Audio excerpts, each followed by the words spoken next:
It may not be as well known as nearby Fez, but Meknes is still a worthy addition to any Moroccan bucket list. Located near the Middle Atlas Mountains in northern Morocco and nicknamed the Imperial City, Meknes boasts a fascinating centuries-old past with a vibrant city packed full of bustling souks, mosques, and madrasas, thousand-year-old Roman ruins and other historic tourist attractions. Meknes offers a pleasing mix of the old and new, split between the ancient Medina with its authentic riads and the new Ville Nouvelle with its spacious properties and modern cars. Today we share the top 10 best things to do in Meknes so you can plan a trip and experience all the exciting attractions and activities this beautiful city has to offer. Starting with number 10, Meknes Medina.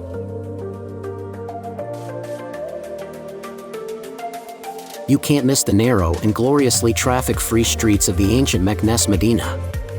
It's filled with 17th century gates, mosques, colorful buildings, an abundance of souks with everything from spices to clothing, and historical landmarks portraying impressive Islamic architecture.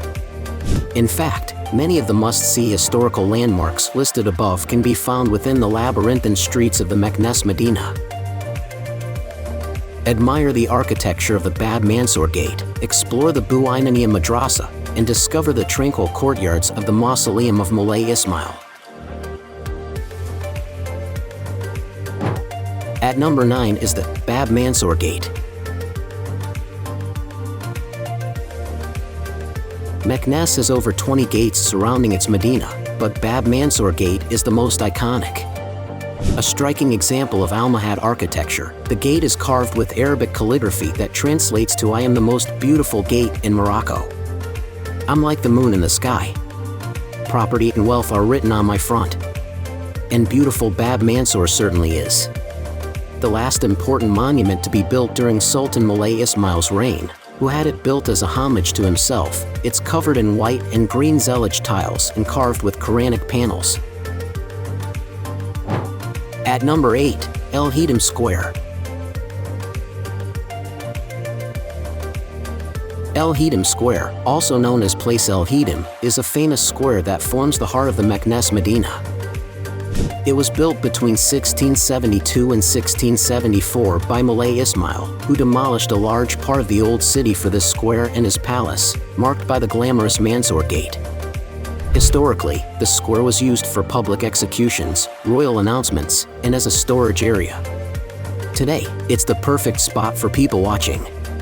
It gets very busy at night when the locals come together to enjoy a leisurely stroll, have a meal at one of the cafes, play football, and listen to musicians and Arabic storytellers. At number 7, Bou Inania Medersa. The Bou Inania Medersa is an Islamic learning center opposite the Grande Mosque in Meknes. Founded by Abu al-Hasan Ali ibn Othman in 1341, it was built as a theological college and a congregational mosque. While the Bou Inania Medersa is somewhat overshadowed by the madrasa of the same name in Fez, it remains one of the best examples of Maronite architecture in Morocco.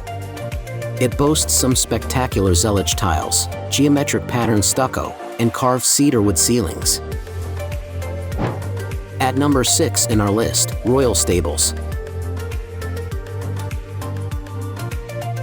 One of Meknes' most impressive historical landmarks, the Royal Stables is an absolute must-see. Built by Moulay Ismail to house his 12,000 royal horses, its architecture is truly remarkable. You may recognize it from the Jewel of the Nile and Ishtar movies. The building itself was designed with the horses' well-being in mind, mainly to keep them warm in winter and cool in summer. A clever system of water chambers fed by a canal kept them well watered. At number 5, Moulay Idriss Zerhoun. Spread across 2 scenic hilltops, Moulay Idriss Zerhoun is a famous pilgrimage site for Islamic followers.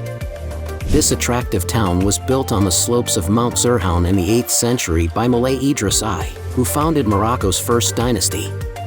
Moulay Idriss Zerhoun is a sacred place for Muslims, and the town itself with its narrow streets is worth a wander. There's the Mausoleum of Idriss I and another mosque that boasts the only round minaret in Morocco. Visitors come here to enjoy the incredible views of the ruined city of Volubilis and the Ses Valley, as well as to hike the olive grove-dotted countryside. At number 4, Volubilis. Volubilis is one of the best preserved Roman ruins in Morocco. These crumbling ruins can be found about an hour from Meknes and offer an impressive display of columns, mosaics, and abandoned buildings. Founded in the 3rd century BC, Volubilis was once the capital of the Kingdom of Mauritania. Taken over by local tribes around 285, it was never reclaimed by the Romans because of its exposed and remote location. Instead, it served as the seat of Idriss ibn Abdullah in the 8th century before being abandoned in the 11th century. At number 3 in our list, Sahrij Swani. Sahrij Swani, which means Basin of the Norias, is a giant lake in the city of Meknes. Built by Moulay Ismail during the 17th century, it was once believed it was constructed purely for entertainment purposes.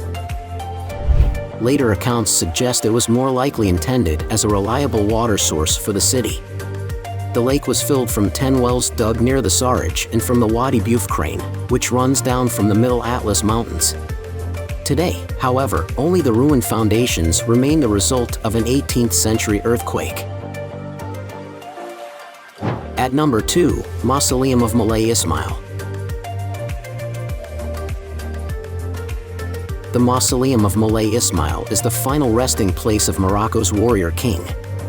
Built during his reign in the 18th century, the location was chosen by the Sultan himself because it once contained the city's courthouse, and he wished to be judged by his own people.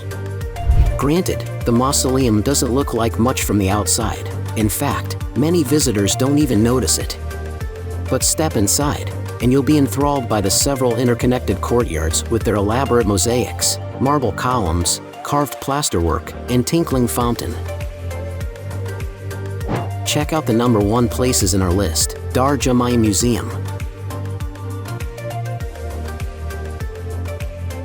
Built in 1882 as the stately home of the Jamaï family, Dar Jamaï Museum served as a military hospital and court in 1912. But since 1920, it's housed a striking display of 14th century ceramics, jewelry, textiles, traditional costumes, and impressive cedarwood crafts. The museum also features the personal belongings of Sultan Moulay Ismail, the second ruler of the Alawite dynasty known infamously as the Warrior King. Items include his period clothing, a cookery set, and a traditional sauna. Now it's time to hear from you. What's your favorite things to do in Meknes? Is there something we missed? Let us know in the comments section below, and don't forget to give this video a like and subscribe to Greenable if you haven't already. Click the bell icon to stay updated on all our latest content.